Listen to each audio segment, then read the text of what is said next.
ಚಿಕ್ಕಬಳ್ಳಾಪುರ ಜಿಲ್ಲೆಯ ಭವಿಷ್ಯ ಕಟ್ಟೋ ಎಸ್ಎಸ್ಎಲ್ಸಿ ವಿದ್ಯಾರ್ಥಿಗಳಿಗೆ ಇಂದು ದೊಡ್ಡ ಮೋಟಿವೇಶನ್ ಸಿಕ್ಕಿದೆ.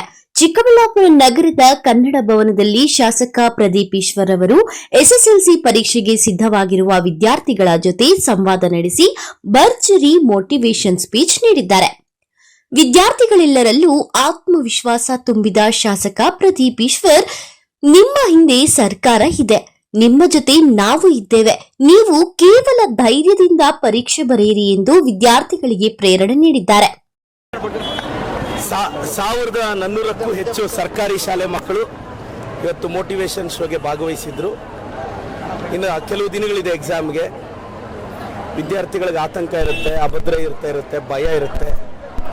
ಸೊ ಒಂದೂವರೆ ಗಂಟೆಗಳ ಕಾಲ ನಾನು ಟೀಚರು, ಮೋಟಿವೇಶನಲ್ ಸ್ಪೀಕರು, ಅವ್ರಿಗೆ ಮೋಟಿವೇಟ್ ಮಾಡಿದೆ. ಮಕ್ಕಳು ಮೋಟಿವೇಟ್ ಆಗಿದ್ದಾರೆ, ನನಗೆ ನಂಬಿಕೆ ಇದೆ.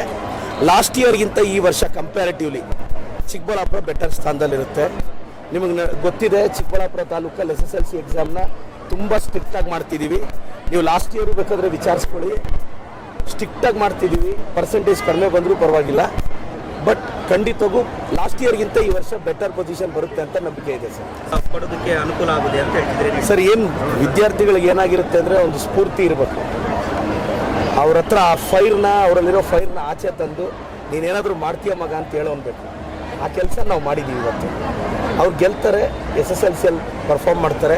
ಅಟ್ಲೀಸ್ಟ್ ತುಂಬ ಬಡವ್ರ ಮಕ್ಕಳು, ಫೇಲ್ ಆಗೋ ಹುಡುಗ ಪಾಸ್ ಆದರೆ SSLC ಮೇಲೆ ಯಾವುದೋ ಒಂದು ಉದ್ಯೋಗ ಕಟ್ಕೊಂಡು ಬದುಕನ್ನು ಕಟ್ಕೊತಾನೆ ಅಂತ ನಮ್ಮ ಆಸೆ ಸರ್. ಚೆನ್ನಾಗಾಗಿದೆ ಸರ್. ಈಗ ಲಾಸ್ಟ್ ಇಯರ್ ಟೆಸ್ಟ್ ಸೀರೀಸ್ ಮಾಡಿದ್ವಿ, ಈ ವರ್ಷ ಸೆಲೆಕ್ಟೆಡ್ ಟೆಸ್ಟ್ಗಳನ್ನ ಮಾಡಿದ್ವಿ. ಯಾಕೆಂದರೆ ಲಾಸ್ಟ್ ಇಯರ್ಗೆ ಈ ವರ್ಷಕ್ಕೆ ಸ್ವಲ್ಪ ಸ್ಟ್ರಾಟಜಿ ಚೇಂಜ್ ಮಾಡ್ಕೊಂಡಿದ್ದೀವಿ. ಅದು ಯಶಸ್ವಿ ಆಗುತ್ತೆ ಅಂತ ನನ್ನ ನಂಬಿಕೆ ಇದೆ ಸರ್. ಅವ್ರ ಭವಿಷ್ಯ ನಾನೇ ಅಲ್ವಾ ಕರ್ನಾಟಕದಲ್ಲಿ ವಿದ್ಯಾರ್ಥಿಗಳ ಭವಿಷ್ಯ ನಾನು. ಶೈಕ್ಷಣಿಕ ಕ್ಷೇತ್ರದಲ್ಲಿ ಬದಲಾವಣೆ ತರೋನು ನಾನು.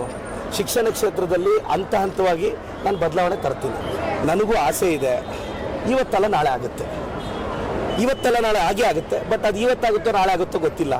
ಏಪ್ರಿಲ್ 2ನೇ ವಾರ ಆಗುತ್ತೋ ಇಲ್ಲ 28ಕ್ಕೆ ಆಗುತ್ತೋ 33ಕ್ಕೆ ಆಗುತ್ತೋ ಗೊತ್ತಿಲ್ಲ. ಆಸೆ ಅಂತೂ ಇದೆ ಸರ್. ಒಂದು ಕಾರ್ಯಕ್ರಮದ ಮೂಲಕ ಏನು ಸಂದೇಶ ಕೊಡಕ್ಕೆ ಹೊರಟಿದ್ದೀರಿ ಸರ್? ಚಿಕ್ಕಬಳ್ಳಾಪುರ ತಾಲೂಕವ್ರಿಗೆ ನಾನೊಂದು ರಿಕ್ವೆಸ್ಟ್ ಮಾಡ್ತೀನಿ. ಒಬ್ಬ ವಿದ್ಯಾವಂತನನ್ನು, ಒಬ್ಬ ಅನಾಥ ಹುಡುಗನ್ನ ನೀವು ಆಯ್ಕೆ ಮಾಡಿ ತಂದ್ರಿ. ಇವತ್ತು ಯಾರ ಮೇಲೆ ಟಾರ್ಗೆಟ್ ಮಾಡಿ ನಾವು ಕೇಸುಗಳು ಮಾಡಿಸ್ತಿಲ್ಲ. ಚಿಕ್ಕಬಳ್ಳಾಪುರ ನೆಮ್ಮದಿಯಾಗಿದೆ. ಚಿಕ್ಕಬಳ್ಳಾಪುರ ಟೌನಲ್ಲಿ ಫ್ಲೆಕ್ಸ್ ಫ್ರೀ ಮಾಡಿದ್ದೀನಿ. ಸರ್ಕಾರಿ ಕಾಲೇಜುಗಳಲ್ಲಿ ಗುಣಮಟ್ಟದ ಶಿಕ್ಷಣ ಕೊಡ್ತಾ ಇದ್ದೀನಿ. Chikkaballapur degree college, municipal college, coed college, women's ಕಾಲೇಜ್ಗೆ 10 ಕೋಟಿ ಅನುದಾನ ತಂದು ಪ್ರೈವೇಟ್ ಸ್ಕೂಲ್ ಥರ ಅದ್ರ ಲುಕ್ ಬದಲಾಗಂಗೆ ಮಾಡಿದ್ದೀನಿ. ರೆಗ್ಯುಲರಾಗಿ ಕ್ಲಾಸಸ್ ಮಾಡಂಗೆ ಮಾಡಿದ್ದೀನಿ. 210 ಹಳ್ಳಿ ಸುತ್ತಿದ್ದೀನಿ. ಟೌನಲ್ಲಿ ಒಂದು 15 ವಾರ್ಡ್ ಸುತ್ತಿದ್ದೀನಿ. ಜನ ಅವ್ರ ಪಾಡ್ಗೆ ಅವ್ರ ಜೀವನ ಮಾಡ್ತಿದ್ದಾರೆ. ನನ್ನ ಕೆಲಸ ನಾನು ಮಾಡ್ಕೊಂಡು ಹೋಗ್ತಿದ್ದೀನಿ. ಆಫೀಸರ್ಸ್ಗೆ ಫ್ರೀಡಮ್ ಇದೆ, ನಾನೆಲ್ಲೂ ಹಸ್ತಕ್ಷೇಪ ಮಾಡ್ತಿಲ್ಲ. ಕಾನೂನನ್ನ ಫಾಲೋ ಮಾಡ್ತಿದ್ದೀವಿ. ಚಿಕ್ಕಬಳ್ಳಾಪುರದ ಜನಕ್ಕೆ 33ಕ್ಕೆ ಮೆಟ್ರೋ ತರ್ತೀನಿ. BB ರೋಡು, MG ರೋಡ್ ನಾನು ಬಂದಮೇಲೆ ವೈಡನಿಂಗ್ ಮಾಡಿಸಿದ್ದೀನಿ. ಬಜಾರ್ ರೋಡು ಆದಷ್ಟು ಬೇಗ ಈಗ DC ಲೆವೆಲಲ್ಲಿ ಮೀಟಿಂಗ್ ಆಯಿತು. ಟೆಂಡರ್ಗೆ ಹೋಗಿದೆ, ಅದು 11 ಕೋಟಿ ಟೆಂಡರ್ಗೆ ಹೋಗಿದೆ. ಅದು ಅಪ್ರೂವ್ ಆಗಿದ ತಕ್ಷಣ ಬಜಾರ್ ರೋಡ್ ಹೊಡಿತೀನಿ. ರಸ್ತೆಗಳನ್ನ ವೈಡನಿಂಗ್ ಮಾಡ್ತೀನಿ. MG ರೋಡು, BB ರೋಡು ಚಂದ ಕಾಣಂಗೆ ಮಾಡ್ತೀನಿ. ನಾವು ಯಾವ ಸಿಟಿಗೂ ಕಡಿಮೆ ಇಲ್ಲ ಅಂತ ಪ್ರೂವ್ ಮಾಡ್ತೀನಿ. ಈಗ 1 ಕೋಟಿ ವೆಚ್ಚದಲ್ಲಿ ಯಲಂಕ ಮಾದರಿಯಲ್ಲಿ ಸ್ಟ್ರೀಟ್ ಲೈಟ್ಗೆ ಪ್ಲ್ಯಾನ್ ಮಾಡಿದ್ದೀನಿ. ಅದು ಆದಷ್ಟು ಬೇಗ ಹಾಕ್ತೀನಿ. ಸೊ ಒಂದೊಂದೇ ಚೇಂಜಸ್ ಬರ್ತಿದೆ. ಪೆಂಡಿಂಗ್ ಇರೋ ಮುಷ್ಟೂರು ರೋಡ್ ಹಾಕ್ಸಿದ್ದೀನಿ, ದಿನವಸಲಿ ರೋಡ್ ಹಾಕ್ಸಿನಿ. ಕಂದ್ವಾರ ರೋಡ್ಗೆ ದುಡ್ಡಿದೆ, ಬಟ್ ಯಾರೋ ಒಬ್ಬ ವ್ಯಕ್ತಿ ಕೋರ್ಟ್ಗೆ ಹೋಗಿ ಅದಕ್ಕೆ ಸ್ಟೇ ತಂದಿರೋದ್ರಿಂದ ಡಿಲೇ ಆಗ್ತಿದೆ. ಆ ರಸ್ತೆ ಹಾಕಿಸ್ತೀನಿ. ನಾನು ಜನರ ಜೊತೆ ಇದ್ದೀನಿ. ಹರೇಶ್ಚಂದ್ರ ರಸ್ತೆ ನಾನು ಯಾವಾಗಲೂ ಚಿಕ್ಕವನು ಇದ್ದಾಗ ಟಾರ್ ರೋಡ್ ಹಾಕಿದ್ದು. ರೋಡ್ ಹಾಳಾಗಿತ್ತು. ನಾನು ಬಂದಮೇಲೆ 4.5 ಕೋಟಿ ವೆಚ್ಚದಲ್ಲಿ ಆ ಕಡೆ ಈ ಕಡೆ ಹಾಕಿ, ಏರ್ಪೋರ್ಟ್ ರೋಡ್ಗಿಂತ ನಮ್ಮೂರು ರೋಡ್ ಕಡಿಮೆ ಇಲ್ಲ. ನೀವು ಹೋಗಿ ನೋಡಿ. ಆ ಲೆವೆಲಲ್ಲಿ ನಮ್ಮೂರು ರೋಡ್, ನನ್ನ ಮೂರು ಮೇಲೆ ನನಗೆ ಪ್ರೀತಿದೆ ಮಾಡಿದ್ದೀನಿ ಸರ್. ಅದಕ್ಕೆ ಮಾಡಿದ್ದೀನಿ. ಅದರಲ್ಲಿ ಆ ಊರಲ್ಲಿ ಹಿರಿಯರು, ತರಕಾರಿ ವೆಂಕಟಪ್ಪನವರು, ಅವ್ರ ಹೆಸರು ಇರಬೇಕು ಅಂತ ಊರವರೆಲ್ಲ ರಿಕ್ವೆಸ್ಟ್ ಮಾಡಿದ್ರು. ಯಾಕೆಂದರೆ ಕೇಳಿ ನೋಡಿ, ಊರಲ್ಲಿ ಭಾಳಷ್ಟು ಜನಕ್ಕೆ ಅವ್ರು ಕೆಲಸ ಕೊಟ್ಟಿದ್ದಾರೆ, ಬದುಕನ್ನು ಕಟ್ಕೊಂಡಿದ್ದಾರೆ. ಅವರೊಂದು ಕಾಲದಲ್ಲಿ ಊರನ್ನು ಎಲ್ಲರೂ ಕಷ್ಟ ಸುಖಕ್ಕೆ ಆದವರು. ಆ ಊರಲ್ಲಿ ಒಂದು ದೊಡ್ಡ ದೇವಸ್ಥಾನ ಕಟ್ಟಿಸಿದ್ದಾರೆ, ಶನಿಮಹಾತ್ಮ ಸ್ವಾಮಿ ಟೆಂಪಲ್ ಕಟ್ಟಿಸಿದ್ದಾರೆ, ಈಶ್ವರನ ದೇವಸ್ಥಾನ ರಿನೋವೇಟ್ ಮಾಡಿಸಿದ್ದಾರೆ. ಅವ್ರದ್ದು ಕಾಂಟ್ರಿಬ್ಯೂಷನ್ ಇದೆ, ಅವ್ರ ಹೆಸರು ಇಡಬೇಕು ಅಂತ ಹೇಳ್ತಿದ್ದಾರೆ. ನಂದೇನು ಅಭ್ಯಂತರ ಇಲ್ಲ, ನನಗೂ ಸಹಮತ ಇದೆ. ಎಲ್ಲರೂ ಸಹಕಾರ ಕೊಡ್ತಾರೆ.